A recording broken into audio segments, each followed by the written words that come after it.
आइए आज कर्म सिद्धांत को समझते हैं। वास्तविकता में कर्म सिद्धांत क्या है, शास्त्रों के अनुसार एक्चुअली में कर्म सिद्धांत को किस प्रकार से एक्सप्लेन किया गया है।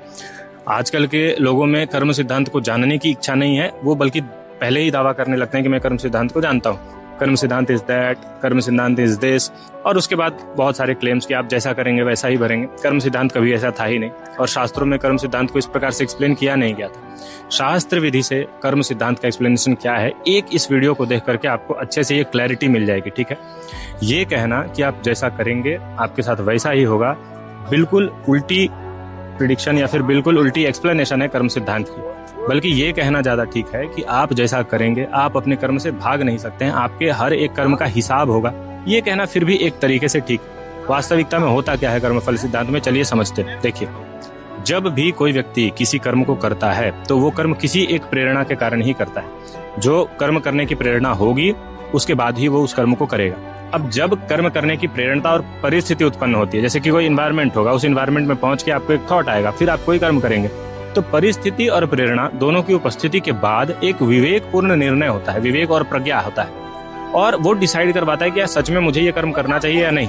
कोई कर्म करने का मन ना कर रहा हो फिर भी वो व्यक्ति कर्म करता है। कई बार कर्म करने का मन कर रहा हो लेकिन नहीं करता है, तो क्या है, परिस्थिति है और उसके बाद प्रेरणा है और उसके बाद व्यक्ति कर्म करता है। अब जब वो व्यक्ति कर्म कर रहा है या कर्म कर दिया है, उस समय उस कर्म से अपने आप को जब एसोसिएट करता है कि हाँ मैंने इस कर्म को किया, मैं इस कर्म को कर रहा हूँ, चाहे अच्छा हो या बुरा, चाहे अच्छा फील हो रहा हो कर्म करते समय या बुरा फील हो रहा हो, तो जब वो व्यक्ति कर्म करने से अपने आप को एसोसिएट करता है तो उस कर्म का एक संस्कार उसके चित्त पर बन जाता है।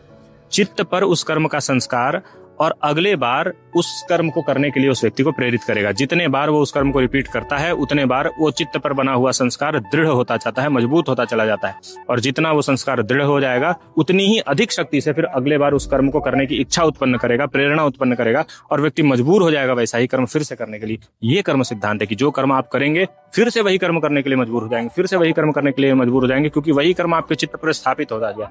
इसीलिए जो व्यक्ति अच्छे कर्म करने की आदत डाल लेता है, संस्कार बना लेता है, फिर वो अच्छे ही कर्म करता चला जाता है, इन्वायरमेंट भी उसको अच्छा ही मिलता चला जाता है, ब्रह्मांड सुनता है आपकी। ब्रह्मांड सुनता है, ये बोलने का एक्चुअल मतलब क्या है कि देखिए, कर्म सिद्धांत कहता है कि कर्म करने की स्थिति आपके नियंत्रण में है। आप कर्म करेंगे कि नहीं ये आपके नियंत्रण में है। कर्म करते समय आप कैसा अनुभव करेंगे ये भी आपके नियंत्रण में है, लेकिन कर्म करने के बाद क्या होगा ये आपके नियंत्रण में नहीं। एक इक्वेशन समझ लीजिए, LHS होता है और RHS होता है। RHS में कर्म फल है, कर्म का फल। LHS में सिर्फ कर्म नहीं है। अगर LHS में सिर्फ कर्म रहता तो कर्म पर तो आपका पूरा नियंत्रण है। तो इक्वेशन में एक वेरिएबल है, एक वेरिएबल पे आपका पूरा नियंत्रण है और उसी वेरिएबल पे RHS डिपेंड कर रहा है, तो आपका RHS पे भी पूरा नियंत्रण हो जाता है। लेकिन ऐसा नहीं, LHS में काफी सारी चीजें हैं और LHS में काफी सारी चीजें ऐसी है जिस पर आपका नियंत्रण नहीं है। और क्योंकि 4-5 वेरिएबल हैं LHS में और नियंत्रण आपका सिर्फ एक पे है, तो RHS पे नियंत्रण कैसे होगा, नहीं होगा। इसीलिए भगवान कहते हैं कर्मण्येवाधिकारस्ते मा फलेषु कदाचन। अधिकार कर्म पर ही है, फल पर तो अधिकार है ही नहीं, फल कैसे अधिकार होगा।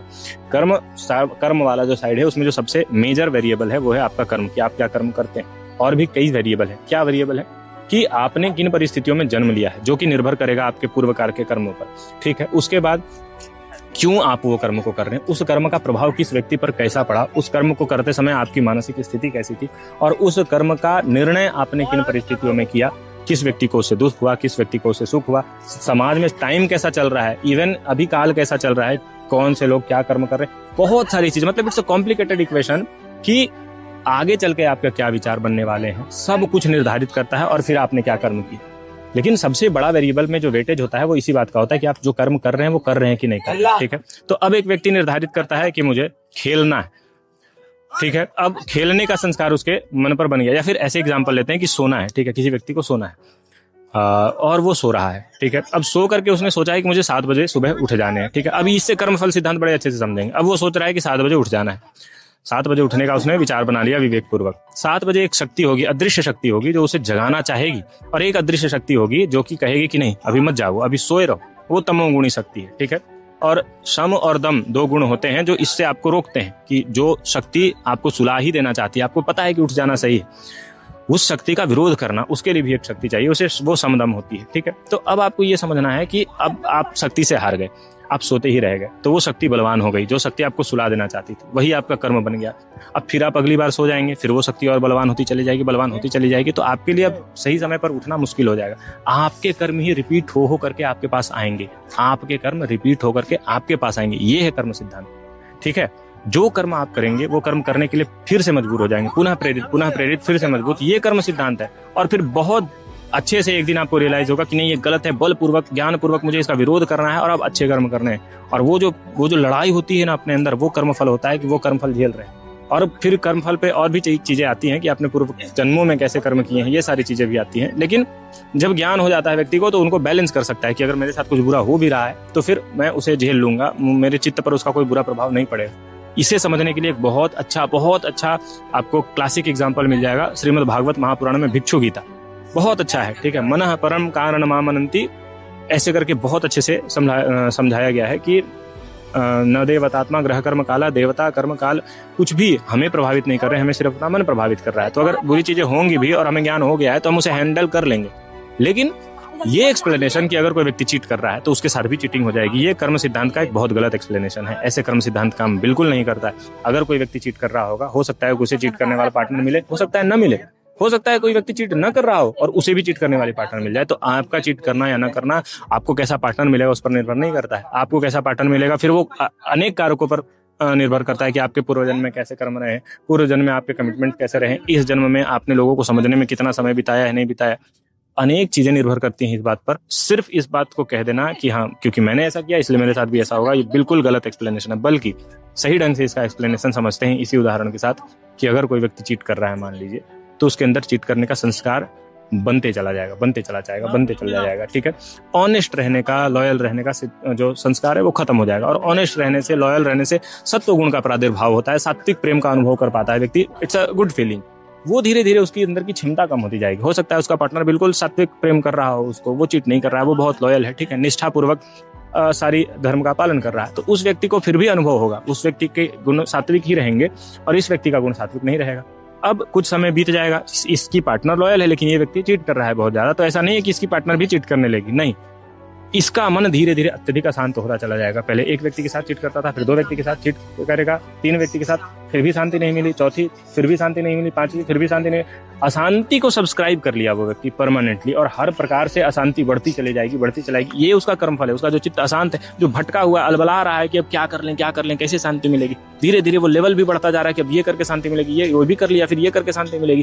तो ये जो है ना, ये उसका कर्मफल है। ये कर्मफल नहीं होगा कि उस व्यक्ति ने भी ऐसा कर्म करना शुरू कर दिया, तो उस व्यक्ति को आप क्यों शामिल कर रहे हैं? ऐसा शास्त्र कहीं नहीं कहता है कि कोई और व्यक्ति शामिल हो जाता है और फिर अत्यंत अशांत चित्त के साथ वो व्यक्ति अत्यंत घोर नरक में जाएगा। जैसा चित्त होता है वैसे ही नरक में वो चला जाता है। अत्यंत घोर नरक, जिसमें सारे कामी पुरुष, सामी ऐसे लोग जो इसी प्रकार के भाव रखते हैं, एकदम अधोगति, और उसमें अनेक समय तक रहेगा जब तक उस संस्कार का प्रभाव उसके चित्त से कम नहीं हो जाता है। और हो सकता है कि उसका पार्टनर जो चित नहीं कर रहा, वो सत्व गुण में ही स्थित है, उसे प्रेम का अनुभव हो रहा है, उसे पता नहीं है कि सामने वाला चित कर रहा, तो फिर भी बहुत खुश है अपने जीवन में, तो वो खुश ही रहेगा। खुश ही चित्त की अवस्था सात्विक ही रहेगी, और सात्विक रहते रहते ही अगर मृत्यु हुई तो सत्व लोकों में जाएगा।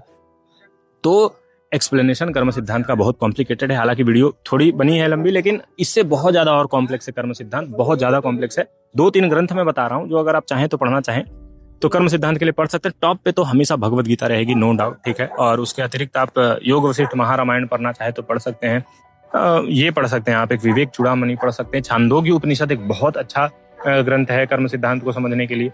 तो इस प्रकार के ग्रंथों का धीरे धीरे अवलोकन करें। मैं कोशिश करूंगा कि और वीडियोस बनाऊं कर्म सिद्धांत पे। कर्म सिद्धांत से ही संबंधित आपके जो प्रश्न है आप कमेंट बॉक्स में पूछ सकते हैं। और जितने भी ज्योतिष के विद्यार्थी हैं, ज्योतिष सीख रहे हैं, पढ़ रहे हैं, उन्हें यह समझना होगा कि कर्म सिद्धांत का उल्टा पुल्टा प्रेडिक्शन करना बंद कर दें कि आप चीटिंग कर रहे हैं तो आपके पार्टनर भी चीट करेंगे, आप ऐसा किए तो आपके साथ भी ऐसा होगा। ऐसा नहीं होता है। आप जो करेंगे वही करने के लिए मजबूर होते जाएंगे और वही करते रहेंगे बार बार। वो आपका चित्त उस चीज से बंध जाएगा, मुक्त नहीं हो पाएगा। और मुक्त होने के लिए आपको ज्ञान की और अभ्यास की आवश्यकता पड़ेगी।